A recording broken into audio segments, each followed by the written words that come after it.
Stay extravagant. Ako, teka, hindi ko kaya. Oh my God! OMG! How the... I will just freeze. Adrian. Oh my God! It's so detailed. Wow! Teka lang. Hindi ko kaya to. Alien ka nga! Ladies and gentlemen, prepare your minds for the most sought-after mind reader in the Philippines, the mental assassin, Justin Binion!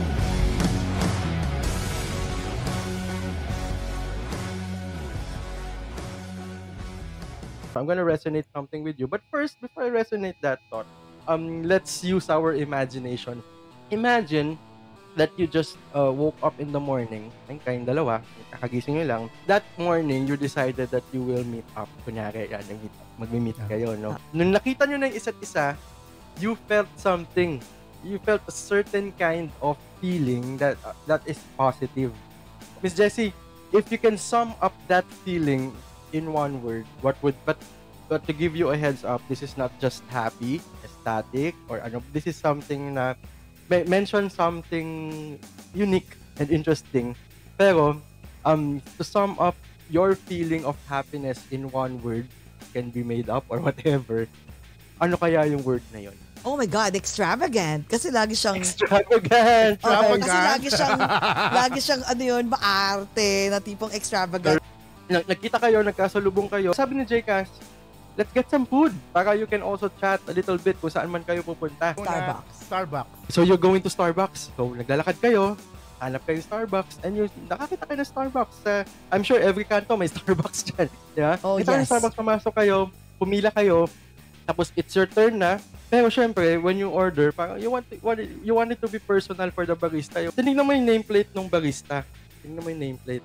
Ano yung nakasulat na pangalan? You can mention any name na pwede maging pangalan ng barista natin. Wait, nag-iisip ako. Hold on. Sige, ano yung name? Wala lang, biglang randomly. Adrian. So since lalaki yun, dapat si Jcas yung kumuha ng order, no? So sinabi mo, Adrian, ano nga pala yung orderin mo, Jcas? Can I have 2 chocolate dipped donuts, please? Yan! Actually, di ba sabi ko sa inyo, I'm gonna resonate something, no? And to tell you the truth, yung ginawa nyo lang kanina are your imagination, correct? So you could have chosen any other restaurant, any other food that you can eat. Yes. I'm not sure if you noticed, meron akong bag dito sa likod. Actually, I was about to ask eh. Oo. Yes, earlier, we went to Starbucks. Oh my God, ayun yung Oh my God. I went to Starbucks and I ordered something. Let me show you my order. Ordered something here, nasa loob. And I ordered a chocolate dip donut.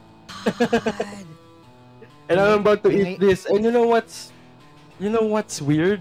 Teka lang. Sa loob, meron pang, may pasabog pa siya. ano natin, transaction, may resibo. Show you may resibo. No, don't tell. No.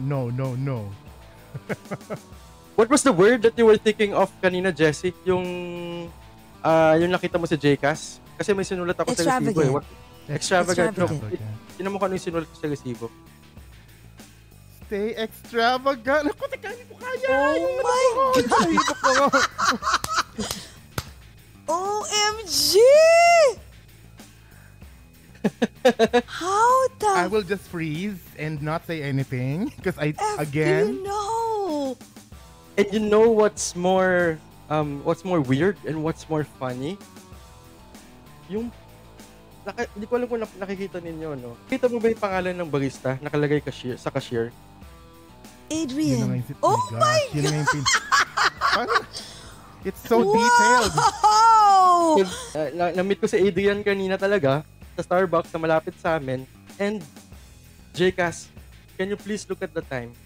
7:55 p.m. 7:55. Oh my God! Ha? Teka lang. Hindi ko kaya to. Alien ka nga! What the... And I posted that. Paano? How did that happen? Paano nangyari yun? Like, paano? Anong nangyari? Bakit? Paano mo na